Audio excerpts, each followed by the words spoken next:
Alright, what's up guys? It's your boy Dane Visuals here, and today's video is about how to start a freelance business in photography. Now guys, I get questions all the time about what it's like to be a full-time freelancer, what's it like to be a photographer in Jamaica, just all sorts of questions as it pertains to my business. So I decided to do a new series of videos that's going to explain what it's like for me personally to be a photographer, and also just to give you guys general tips. Now guys, if you want to see more content related to photography and photography business advice, please feel free to subscribe to my channel. Also guys, I made a new intro just today for you guys. So I'm going to play that intro right now before I get into the video. Please be sure to let me know what you think of the new intro.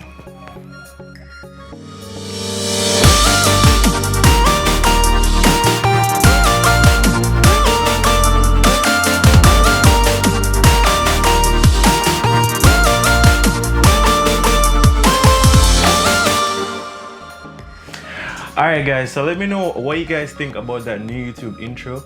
I'm going to be trying some new intros for the next couple of videos to kind of see which one works more, but that was one I just made for today's video. Now guys, lots of persons come to me all the time asking me questions about photography, how I got started in photography, what's it like being a full-time photographer. So I think I'm going to be doing a series where I'm sharing some freelancer tips basically, so you guys can ask me questions as it pertains to certain styles of photography, how to get into it. And in particular, this video today is some tips that I give you guys if you want to start a freelance photography business.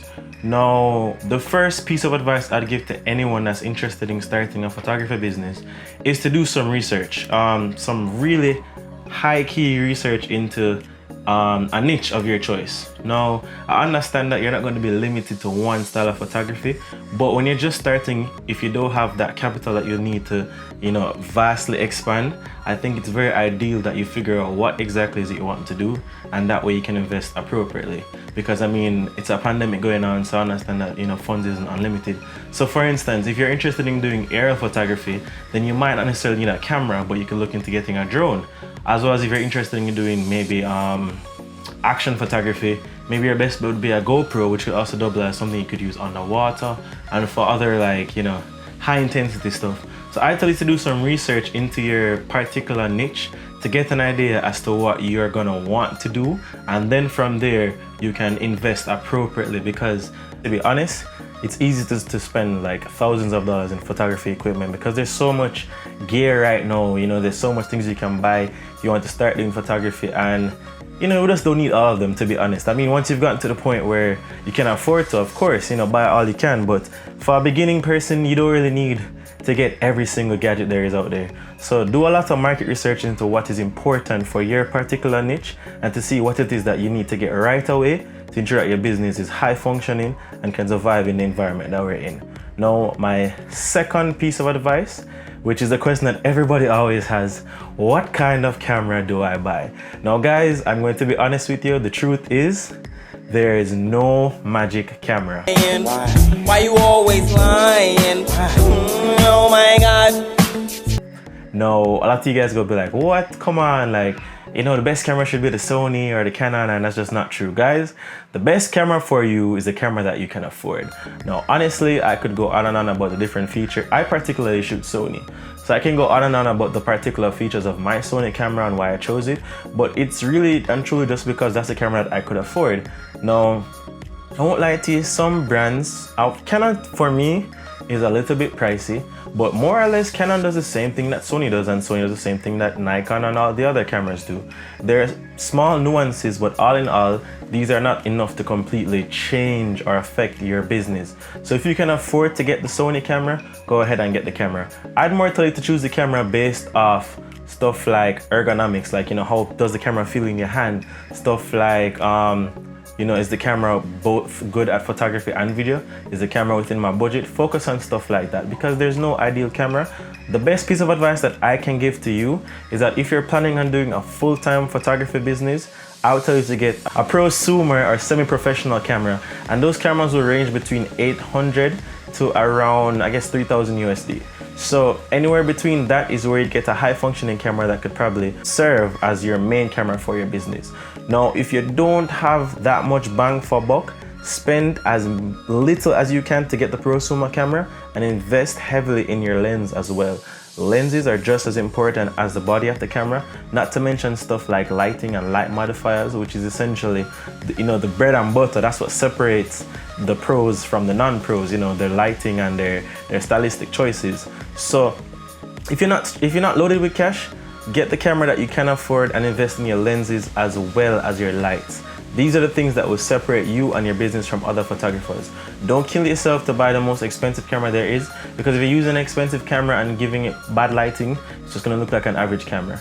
So that's my piece of advice. If you want to buy a camera, find a camera within your budget.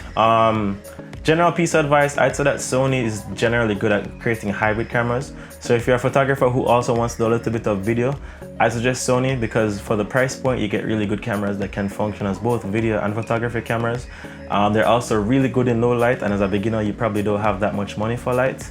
Canon people tend to sing heavily about Canon's color science, that Canon's videos and photos are very beautiful straight out of camera.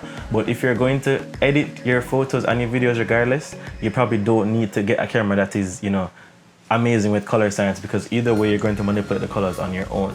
I don't have much experience with Nikon, but as I said before, all in all the cameras will do the same piece of work. Now, I wrote a list, so let me just go ahead and look on the computer and see what's the next one. Build your portfolio. You have to build a strong portfolio. Now, guys, I've seen so many times persons message me and ask me, hey, can I do a shoot with you? As in, they want to be like a second shooter, or they want to work with me, they want to come on jobs. And would you believe that these persons don't even have samples of stuff that they've done? The only thing that they can show me is that they have a camera. Now, guys, having the most expensive camera does not make you a photographer. Your portfolio is literally your business card. Persons will book you based on your portfolio. If you don't have a strong portfolio, you can call it say you're probably not going to get any bookings, because why would I book somebody that don't have any reference? Guys, you need to create a strong portfolio based on the type of work that you want to do. That's why I told you guys in the beginning that you need to research your particular niche. Because if I go on your page and I see lots of pictures of beautiful, sexy girls, I'm probably not going to want to book you to shoot some aerial shots, because yes, if I want to do like a swimsuit line, or if I do a commercial for a party, or if I just want, a sexy ad or something, I'd probably hit you up. But if I want to do some aerial shots, I'd need to go on your page and see some aerial shots. So basically, guys, you need to have a strong portfolio in the kind of work that you want to do, and as such, persons will book you for that. So if you want to be a wedding photographer, go out and shoot some couples. If you want to be an action photographer, get your GoPro, go underwater, shoot some stuff. It's not going to be paid at first. You might have to reach out to persons, ask some persons, to give you an opportunity to shoot some free content for them, or even spend your own money just to get it. But trust me, guys, in the long run, it will work out for you, because your portfolio is what is going to make persons book you. If you don't have a portfolio, then you can just basically call it that you're shooting blind. So just go out there and build a strong portfolio, and as that way you'll be able to nail it. Now my computer is blue right now. I need to get the other tip. One sec. All right, the next tip: network and collaborate. Now, guys, I live in Jamaica. I don't know where you guys are from. You guys can let me know where you're from in the comments. I'd love to know where my audience is from, what country you guys are watching from. But I personally live in Jamaica. Now, it's very important in Jamaica to network appropriately. There's gonna come a time, if you consistently practice, there's gonna come a time when you actually reach to a point where, for instance, you're at a point where everyone operates at a certain level.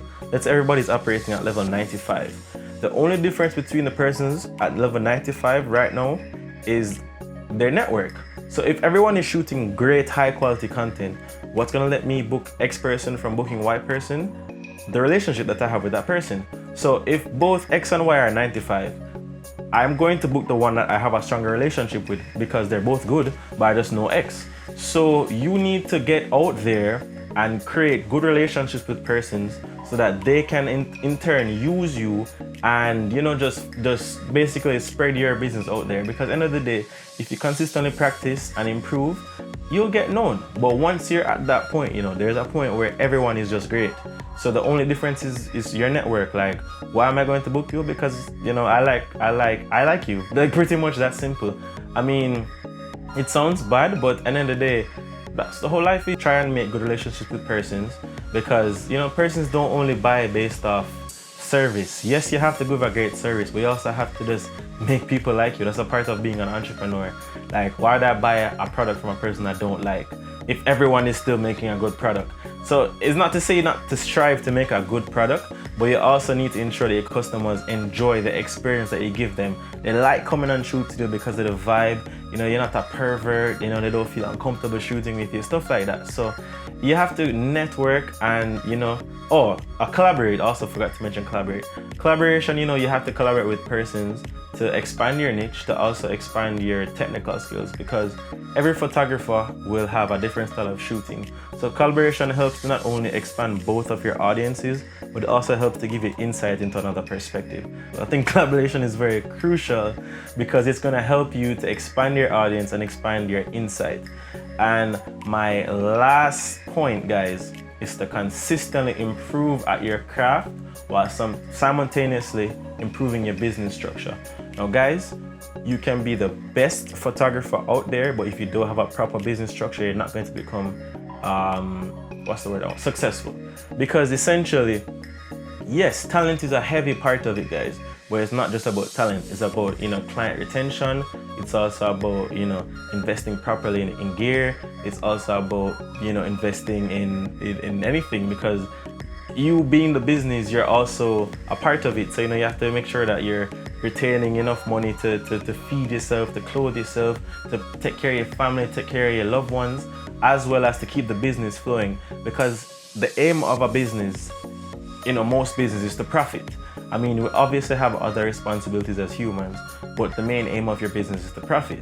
So when you profit, in turn, that helps you to consistently, you know, keep that business going as an entrepreneur.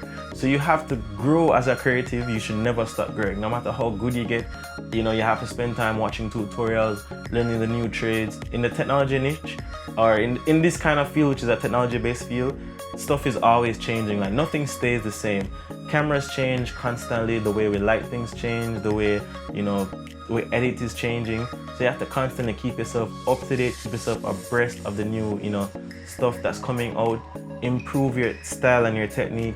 Don't feel like, okay, I am at this point where I am the best and I don't need to get any further. You can always grow, you can always improve, and keep that same attitude and energy towards your business. No matter how great you are as a photographer, if you don't structure your business properly, you're setting yourself up to fail.